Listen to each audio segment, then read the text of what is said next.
ஒன்று இருக்குல்ல, என் மனசில் இருக்கிறத நான் இன்றைக்கி சொல்லிடுறேன். நான் திருச்சி தொகுதியில் நான் வந்து நிற்கணுமா, இல்லை விஜய் சார் எப்போது ஹீரோ ஆனாரோ அப்போத்துலேருந்து ஒருத்தர் போஸ்ட் ஓட்டியிருப்பார்ல, அதுக்கப்புறம் அவர் அரசியல் ஸ்டார்ட் பண்ண அப்புறம் அந்த அரசியலுக்காக உழைச்சிருப்பாங்கல்ல, அவர் ஆரம்ப ஸ்டேஜ்லேருந்து வந்தவங்களாம் இருப்பாங்க, அவங்க வரணுமா நான் வரணுமா? விஜய் சார் வீட்டில் இன்னும் எத்தனை பேர் திருச்சிக்காக வெயிட் பண்ணிகிட்டு இருக்காங்களோ நம்மளுக்கு என்ன தெரியும்? அது விஜய் சார் டிசைட் பண்ணணும். விஜய் சார் யார் நிற்க வைக்கிறாங்களோ யார் வேணாலும் ஜெயிப்பாங்க. ஏன்னா விஜய் சார் முகத்துக்கு தானே ஓட்டு விடுது. ஸோ அந்த இடத்துல போய் நான் போய் நிற்கிறதுன்றது அது தர்மமே இல்லைல்ல. யாரோ ஒருத்தர் விதை போடுவாங்க, அங்கே செடி முளைக்கும், அதுக்கு வேலி கட்டுவாங்க, அதை பாதுகாப்பாங்க, ஒரு மரம் ஒன்று வரும், அந்த மரத்தில் ஒரு பழம் வரும், அந்த பழத்தை நான் எடுத்து சாப்பிட்ணுமா விதை போட்டவங்க சாப்பிட்ணுமா?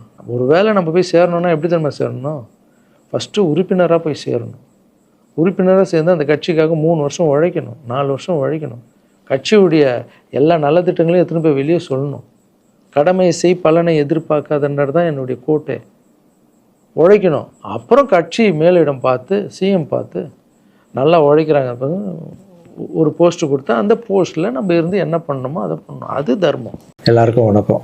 இந்த வீடியோ பதிவு எதுக்குன்னா, ஒரு 2 முக்கியமான விஷயத்த உங்ககிட்ட தெளிவுபடுத்துறதுக்காக தான். ஒன்று வந்து இந்த திருச்சி கிழக்குன்னு போயிட்டு இருக்குல்ல, அதுக்காக. இன்னொன்று நான் ரீசெண்டாக அட்டன் பண்ண ப்ரெஸ் மீட்டில் ஒரு வார்த்தையை கான்ட்ரவர்சி ஆக்கிட்டாங்க. முதல்ல இந்த ப்ரெஸ் மீட்டை பற்றி பேசிடலாம். நான் ப்ரெஸ் மீட்டு கொடுத்துட்டு வந்துட்டேன். ஒரு விஷயத்தை கான்ட்ரவர்சியாக மாற்றி அது தப்பாக 2-3 பேர் பேசுகிறேன்னொடனே நான் ட்வீட் போட்டுட்டேன், எழுத்துப்பூர்வமாக போட்டுட்டு, நான் ஏங்க மக்களை போய் அப்படி பேச போகிறேன், நான் ஏன் மக்களை போய் அப்படின்னு நினைக்க போகிறேன், தெரு நாயிலிருந்து வீடு வரைக்கும் புரிதலை பற்றி பேசணும்னு நினச்சேன்.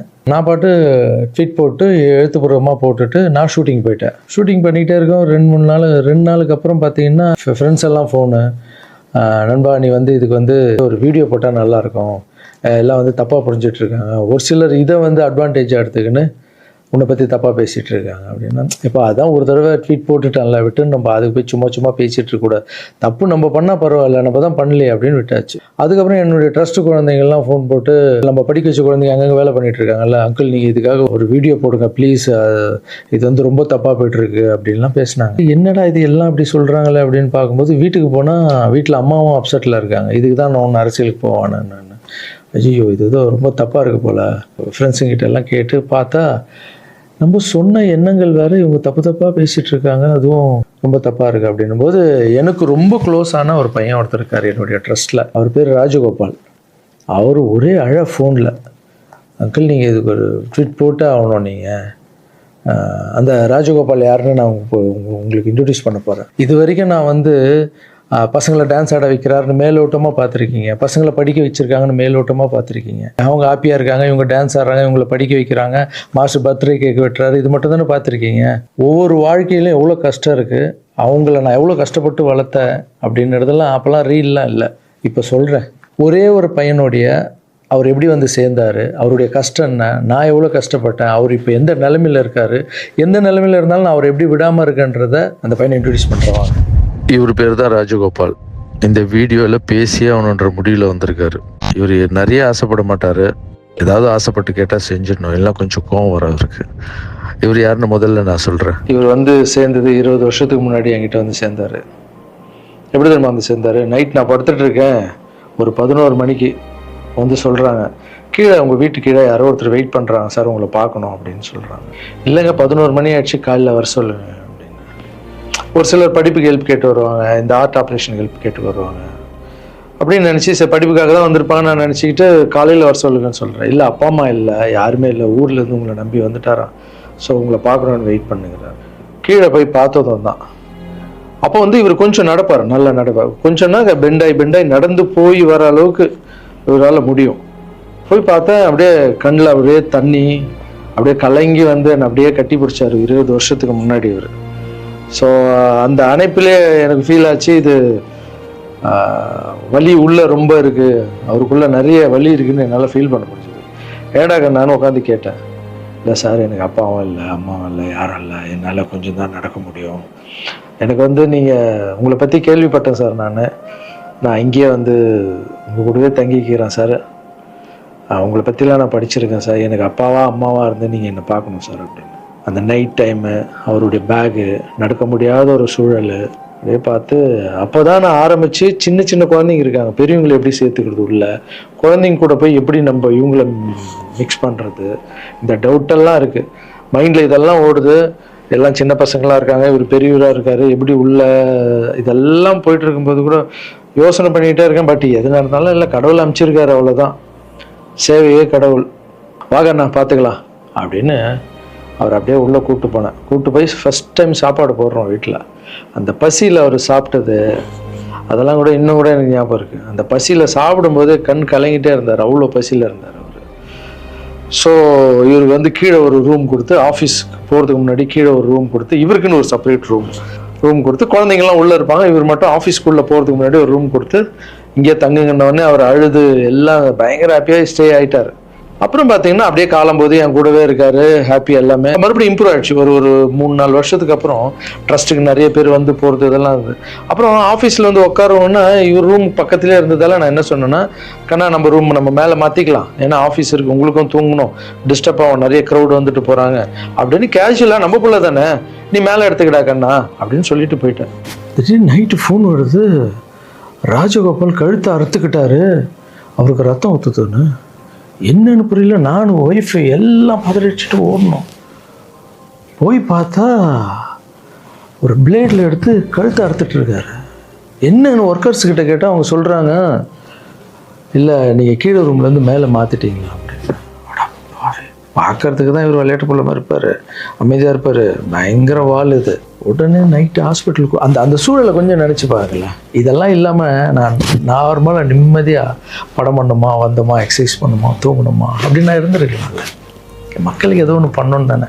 இந்த ஒரு பையனுக்கே எப்படி நைட்டெல்லாம் போய் ஹாஸ்பிட்டலில் உட்காந்து அவருக்கு என்ன ஆகுமோ ஏது ஆகும்னு பயந்து, அதுக்கப்புறம் கூப்பிட்டு வந்து எதுவும் ஆகலன்னு கண்ணா இப்படி பண்ணாதுன்னு அதுக்கப்புறம் தான் அவரே புரிஞ்சுக்கிட்டார். ஒரு மாதம் மேலே இருந்தவொடனே, ஆமாம் மாஸ்டர் கீழேன்னா எல்லாம் வந்துட்டு போவாங்க, எனக்கு தூக்கமே இருக்க, மேலே நிம்மதியாக இருக்கு மாஸ்டர், ஹாப்பியாக இருக்குன்னு. இந்த மாதிரி பசங்களுக்கு டக்குன்னு கோவம் வந்துடும். அதை புரிஞ்சுக்கணும். இந்த ஒரு பையனுக்கே இந்த ஸ்டோரி இருக்குது. அதுக்கப்புறம் இவர் என்ன பண்ணார், நல்லா நடந்திருந்த பையன் வெளியே போவாதுன்னு சொன்னால் என்ன கேட்காம ஏதோ வெளியே போயிருக்கார். ஏதோ ஒரு இடத்துல போய் விழுந்து பேக் போனு அடிபட்டுருச்சு. அவ்வளோதான், ஆப்ரேஷன் பண்ணாதான் இவரால் உட்காரவே முடியும்னு சொல்லிட்டாங்க. சரி, ஒரு ஹாஸ்பிட்டல் நான் டிசைட் பண்ணி ஆப்ரேஷன் போனாலும் நான் இந்த ஹாஸ்பிட்டல்லாம் ஆப்ரேஷன் பண்ணிக்க மாட்டேன், நான் காவேரி ஹாஸ்பிட்டலில் தான் ஆப்ரேஷன் பண்ணிக்கன்னு சொன்னார் அவர். ஏன்டா அது காவேரி ஹாஸ்பிட்டலில் அந்த டைமில் வந்து கலைஞர் ஐயா இருக்கார்ல, அவர் வந்து அந்த ஹாஸ்பிட்டலில் உடம்பு சரியில்லாமல் இருந்தார். இவர் அந்த நியூஸ்லாம் பார்த்துட்டு காவேரி ஹாஸ்பிட்டல் தான் சிஎம்லாம் இருக்காங்கல்ல, அதான் பெரிய ஹாஸ்பிட்டல், அங்கே தான் எனக்கு வேணும் அப்படின்னு. என்ன பண்ணுறது, தம்பி போல புள்ள மாதிரி வந்துட்டாரு. அதே காவேரி ஹாஸ்பிட்டல் கூட்டு போய் அங்க ஒரு டாக்டர், இப்போ டாக்டர் பேர் என்ன கண்ணா? ஷாம் சுந்தர் டாக்டர். இப்ப கூட போய் பார்த்துட்டு வந்தீங்கல்ல, இப்ப கழுத்துக்கு அவர் ப்ராப்ளம், இப்ப போய் பார்த்துட்டு வந்திருக்காரு. உங்களுக்கு ஆபரேஷன் எத்தனை நாள் ஆச்சு, எத்தனை வருஷம் ஆச்சு?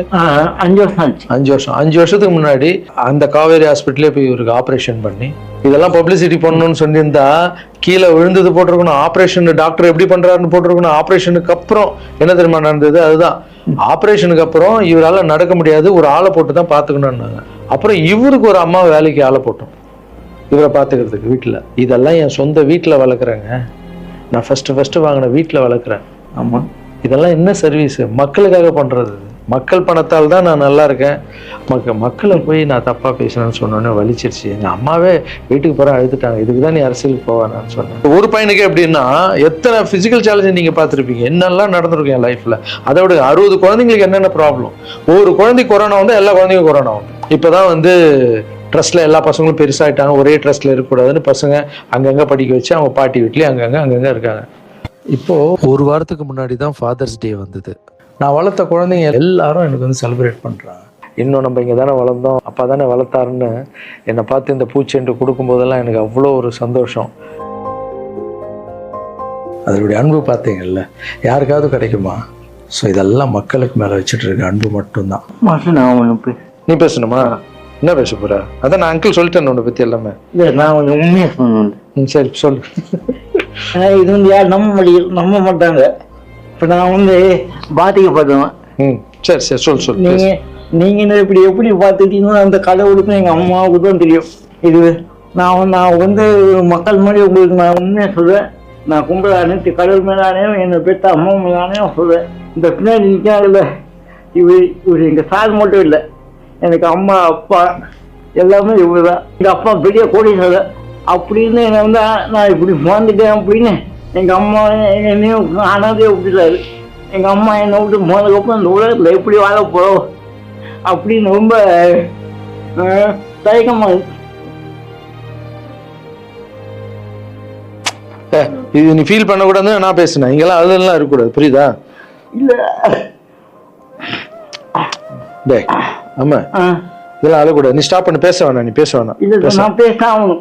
உனக்கு அடைக்கண்டா, தொண்டை அடிச்சுன்னா பிரச்சனை வரும். என் உயிரை போனாலும் பரவாயில்ல, என்னை என் உயிருக்கு கொடுத்துருங்க.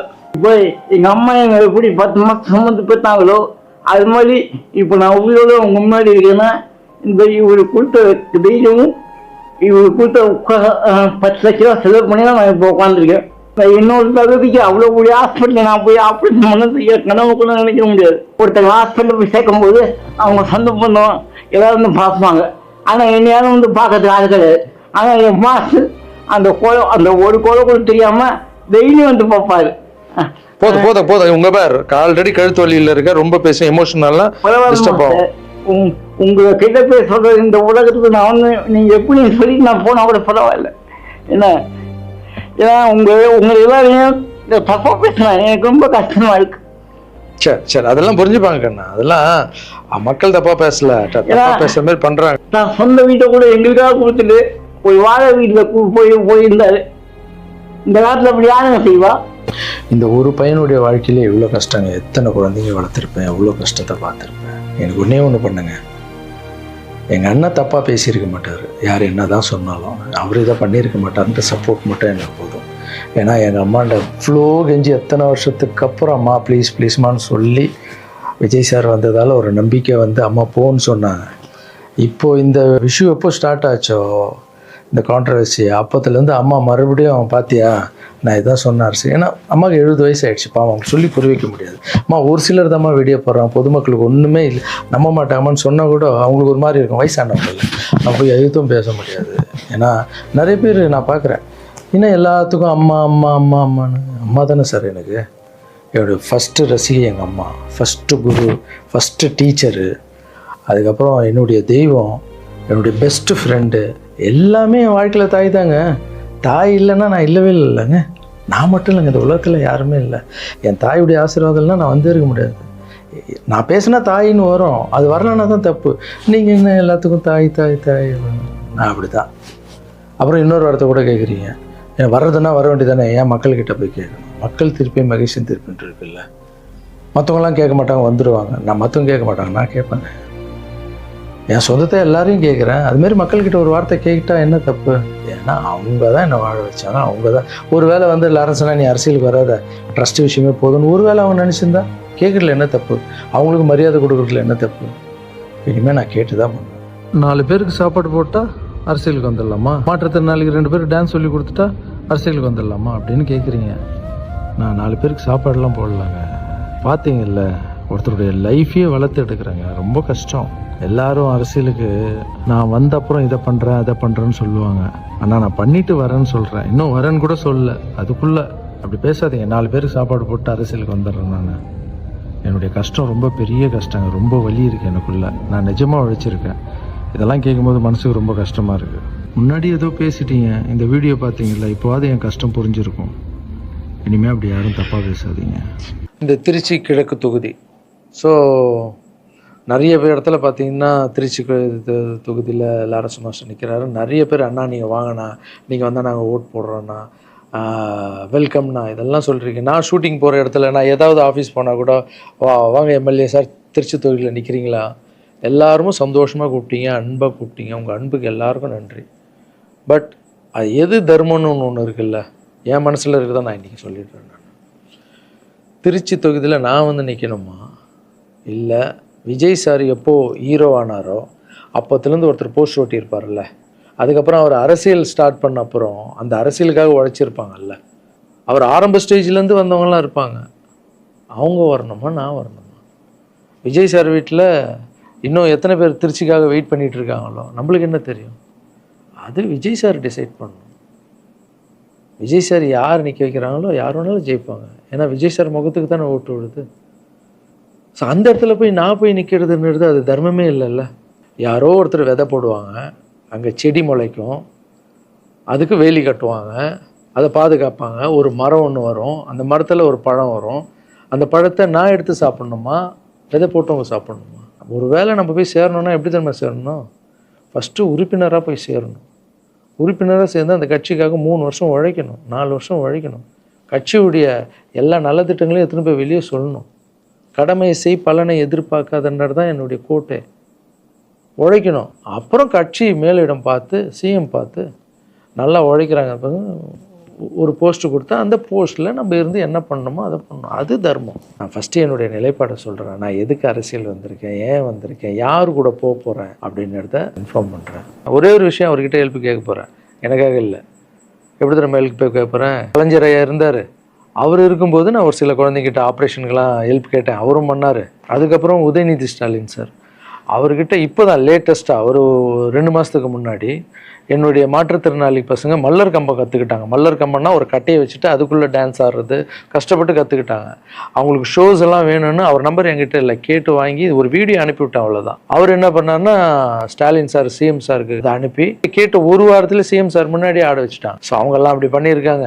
அப்புறம் அன்புமணி ராமதாஸ் சார் பண்ணியிருக்காரு, நிறைய குழந்தைங்க ஆப்ரேஷன். அவர் ஹெல்த் மினிஸ்டராக இருக்கும்போது, நீங்களே நடிகராக இருக்கும்போது நான் ஒரு குழந்தைய கூப்பிட்டு வந்தேன், நீங்களே உங்கள் சொந்த காசு போட்டு ஆப்ரேஷன் பண்ணி அந்த குழந்தைய காப்பாற்றி கொடு. நடிகராக இருக்கும்போதே ஒரு குழந்தைய காப்பாற்றிங்க, இப்போ சிஎம் ஆகிட்டீங்க, தைரியமாக அந்த உரிமையோடு கேட்பேன். ஒரு 1000 குழந்தைக்கு பண்ணு, 1000ன்னா நீங்கள் நினச்சா என்ன வேணால் பண்ணலாம் உங்கள் மினிஸ்டர்ஸ் கிட்ட சொல்லி. அது உரிமையோடு வந்து நான் போய் கேட்குறதில்ல, நியாயம் இருக்குது. அது சிஎம் பண்ணும்போது அதை வெளியே வந்து சிஎம் எனக்காக என் நண்பர் வந்து இத்தனை ஆப்ரேஷன் பண்ணார், இத்தனை குழந்தைங்க இந்த ஹெல்ப் பண்ணாருன்னு அப்போ பெருமையாக சொல்லிக்கலாம். நம்ம அதுக்குன்னு ஃபீல் பண்ணுறாதீங்க, அண்ணன் அரசியலுக்கு வரமாட்டார் போல். திருச்சி கிழக்கில் தான் நிற்கலன்னு சொன்னேன், அதுதான் தர்மம் இல்லைன்னு சொன்னேன், வேறு எங்கேயும் நிற்கலன்னு சொல்லல. நிற்போம் பொறுமையாக, அடி மேலே அடி எடுத்து வச்சு. அவசரப்பட்டு என்ன இது சீக்கிரம் வாங்கலாம் அப்படின்னு சொல்கிறேன். என்ன காய்கறி கடையாக போய் வாங்குறதுக்கு? இவ்வளோ நாள் நம்ம உழைச்சி காப்பாற்றி வச்ச பேரெல்லாம் ஒருத்தருக்கு போய் சரண்டர் பண்ணிவிட்டு அவங்களுக்காக உழைக்க போகிறோம்னா, அங்கே நம்மளுக்கு சீட்டு வேணாம், எதுவும் வேணாம், மரியாதை. எங்கே நம்மளுக்கு மரியாதை நல்லா கிடைக்குதோ, யார் கூட போய் சேர்ந்தால் மக்களுக்கு நல்லது நடக்குமோ எல்லாம் திங்க் பண்ணி அழகாக பண்ணுவோம். ஏதோ ஈஸியாக கிடைக்குதுன்னு எம்எல்ஏ சீட்டில் வந்து உட்காந்துக்கிட்டு, இல்லை மினிஸ்டர் சீட்டில் உட்காந்துட்டு பதவி அனுபவிக்கிறதுக்காக வருவேன்னா, என் சுயநலத்துக்காக வரேன்னா, இல்லை மக்கள் பின்னாடி வந்து நிற்கிறேன்னா, மக்கள் பிரச்சனைக்காக நான் வரேன். மக்கள் பிரச்சனைக்கு வர்றது தானே இங்கே கரெக்டான ஒரு விஷயம். இப்போ ஏதோ ஆசைக்கு ஏதோ கூப்பிட்றாங்க, அப்போ நம்ம போயிட்டு பதவியை அனுபவிக்கலான்றது தப்பு இல்லைங்க. அதுதான் என்கிட்ட ஆல்ரெடி இருக்கேன், நான் சந்தோஷமாக தானே இருக்கேன், என்கிட்ட எல்லாமே இருக்கேன். மக்கள் பிரச்சனைக்காக நம்ம வந்து எங்கே போகணும், யார் கூட போகணும், எப்படியாப்பட்ட அரசியலை கையில் எடுத்தால் மக்களுக்கு நல்லது நடக்கும்ன்றத நல்லா திங்க் பண்ணி பொறுமையாக நானே உங்களுக்கு இன்ஃபார்ம் பண்ணுறேன். 2 படம் போயிட்டு எவ்வளோ சீக்கிரம் சொல்ல முடியுமோ நான் உங்களுக்கு சொல்கிறேன். தேங்க்யூ. சர்வீஸ் இஸ் காட், மாற்றம் சேவையே கடும். பாய்.